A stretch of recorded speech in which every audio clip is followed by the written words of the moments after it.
Hi everyone, today's video is about hair loss. What can we do about it and what does it mean in Chinese medicine? So this is answering a subscriber's question. Thank you very much for your question and I'll just read it out now. Christina says, would you be able to do a video on hair loss? It's been happening along with acne and I've not been able to get to the bottom of it. Thank you.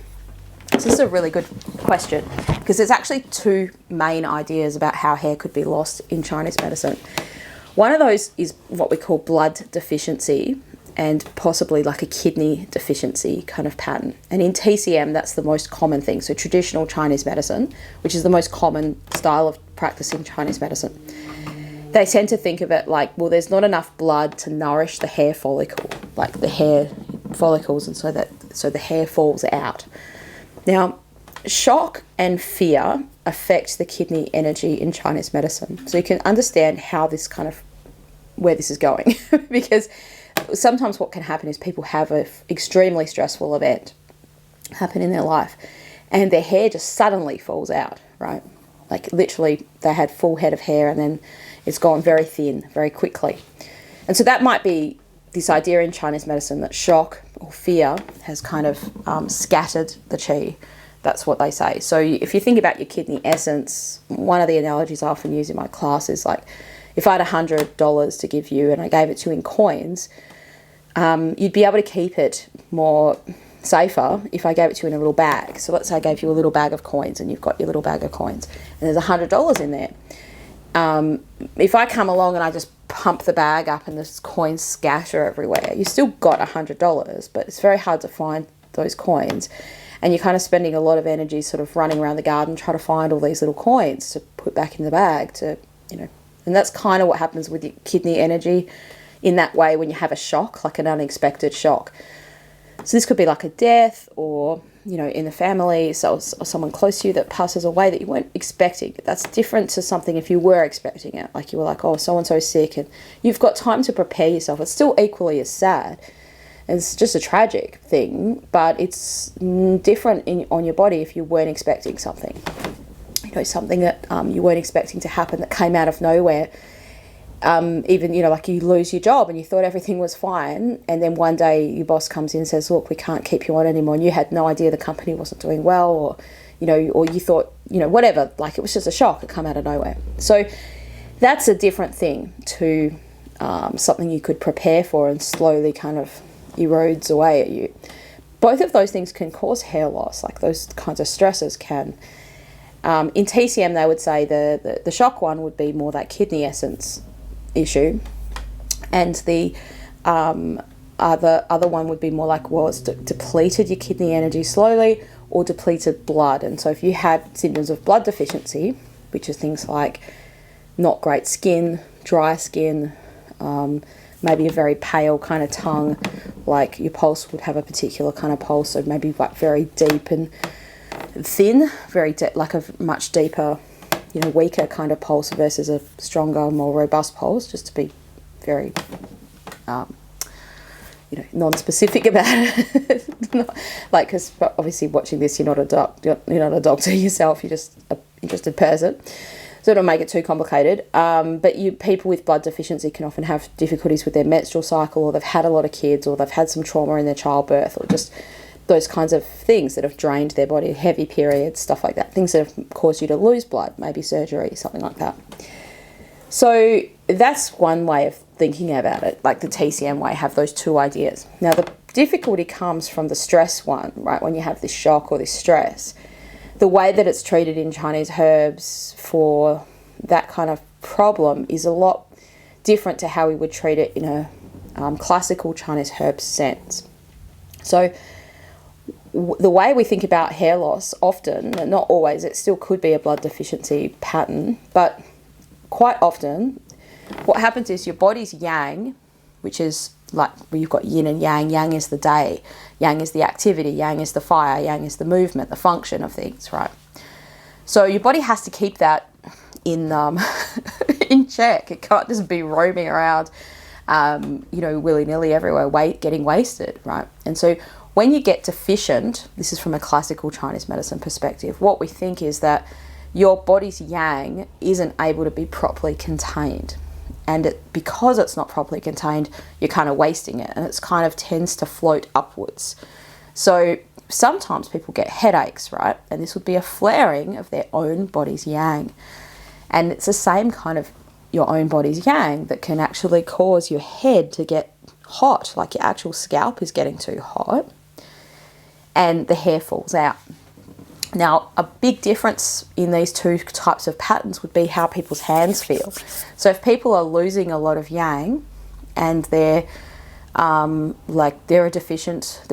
got a deficiency, but they're losing a lot of yang, apart from their pulse, the pulse of these two people will be very different as well. But particularly their hands would be warm because the yang is going out to their body, right? It's being wasted on the surface. So these people wouldn't necessarily feel cold very easily, they can feel cold, but they don't go around saying, oh, I'm freezing, right? They have the warmth on their body. They generally wouldn't like the warmness of the day getting too hot, because that's going to irritate them. But it's not like you're going to feel their head and their head's like hotter. I mean, imagine if we had a research study, we could possibly measure the temperature of people's heads and see if that's the case.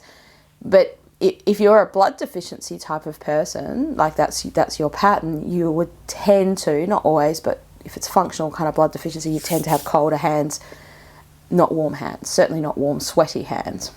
So that's a bit of a difference. So, and how we treat that is very different. So rather than saying, well, let's give you, like in TCM, if it was the kidney deficiency, the kinds of herbs that are used tend to be these tonic formulas. If they're treating it from a yin deficiency, even, like, they're very gluggy tonic herbs that are not, it's just not the same way of treating it. I don't know how else to explain it. So this is where you need to go see a herbalist to kind of get the idea. But if you're watching this and you think, oh, I've been to Chinese herbs before and that hasn't fixed it, go and see a classical Chinese herbalist, because it may be that you need to, what we call, anchor the yang. So get that yang away from your head and sort of downwards. Now, if you have that yang flaring upward and your hair's falling out because the follicles around your hair it's too warm and it's all coming out, then you'd usually have poor sleep, or just at least a lot of dreaming, like feeling vexatious, like angry or frustrated or not great, feeling annoyed easily, possibly. Something like that. And just, feeling uncomfortable, with your body, like that kind of thing, or restless at night, because that heat is there. So that heat is kind of, it's your own body's yang, that heat, but it's making you kind of a bit of that restlessness. And that's quite often cause people sleep problems and things like that. Now, something to remember, hairdressers usually tell you this, like once that stressful event has finished, if let's say it was a one-off stressful event, you're kind of recovering from that, your hair can still be falling out after that. And so it's not necessarily that the treatment isn't working, it's just that your body's still reacting to that stressful event. So it's hard to measure this kind of stuff, like how much hair is actually falling out. I spoke to someone the other day who said that when they brush their hair, they collect it all up and they clean out their brush and they put it into a little Ziploc bag so they can kind of see every day how much hair is coming out. So that would be a way of measuring it, I guess, to see if it's the treatment that you're doing is working. Obviously, you'd be able to feel the thickness of your hair. But yeah, that anchoring the yang is a different kind of strategy to tonifying blood. And this kind of brings me to another little thing I want to mention that might surprise you. A lot of people with Chinese medicine think, oh, Chinese medicine is like natural and safe, and it is more natural than like synthetic drugs, like these herbs or the raw versions of what comes from nature, right? So they're not extracted the active ingredient out of them and made into a compound sort of thing. Like that's what drugs are. But with Chinese medicine, it is possible to overdose on the medicine. It is possible to have adverse effects from the medicine. And making this video made me remember a case that I heard of, and you can look this up on Google, like man dies from Herschel wool, right? Too much Herschel wool. So Herschel wool is a Chinese herb that's used in China. They say it blackens the hair. Now, what does that mean? By blackening the hair, they mean it's stopping it from going grey. It doesn't turn your hair black. So if I took it, it's not going to turn my red hair black, right? it means if you've got premature greying of the hair. So that's something a little bit different to the hair falling out, but sometimes people's hair goes grey and it falls out. And that's typically is a blood deficiency kind of symptom, like your hair going grey, like prematurely, especially if it suddenly kind of all goes grey, like overnight. You know how people say, oh, I had a massive fright and my hair turned white, right? You see this depicted in cartoons even. And that's, again, that's that kidney essence, like scattered, like, oh, suddenly this shock, and your body can't keep that energy where it's supposed to be. And in a classical Chinese medicine sense, you know, like your yang is just kind of flared out, and it's not consolidated, it's not kept in its proper place. Anyway, so this guy took all this Herschel wool. So what he did is he went to a hospital in China, because you have to get herbs prescribed by doctors there. It's harder to get stuff over the counter there actually than here, certain herbs, right? And he got this prescription containing the Herschel wool.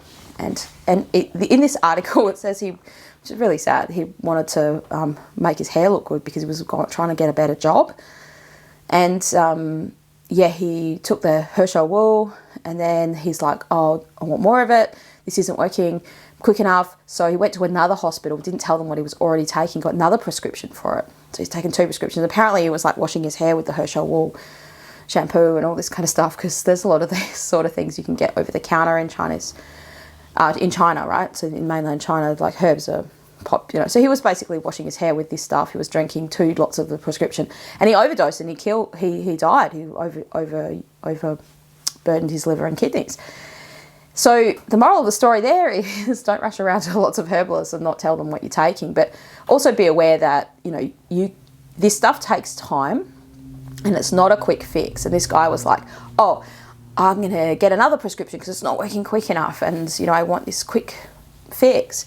Chinese medicine takes time for it to work. It takes a long time for it to work for these kinds of things, because you didn't just get there overnight. You didn't just suddenly happen. Now, your hair might have suddenly become more apparent to you that it's going grey or that it's falling out, but the pattern that led you to get there doesn't just happen instantaneously.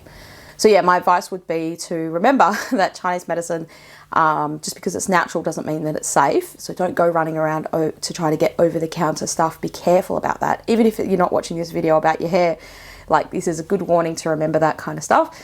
And also just to remember it takes time. It takes time for things to heal, and it takes time for your body to restore when you've got a deficiency, and you've got something that's taken a long time to get there. Like the hair loss might not have seemed like it came on gradually. It might have seemed to you that it came on suddenly, but chances are the pattern of disharmony that led to that happening has been taking a while for it to kind of happen. So yeah, thanks so much for watching, and I look forward to seeing you again on another video. Make sure that you subscribe to the channel if you haven't already, and you can hit the like button or gently press it if you so feel inclined to, and share the video to people that you think it's going to help. So thank you so much for your support, and we'll see you again on another video soon.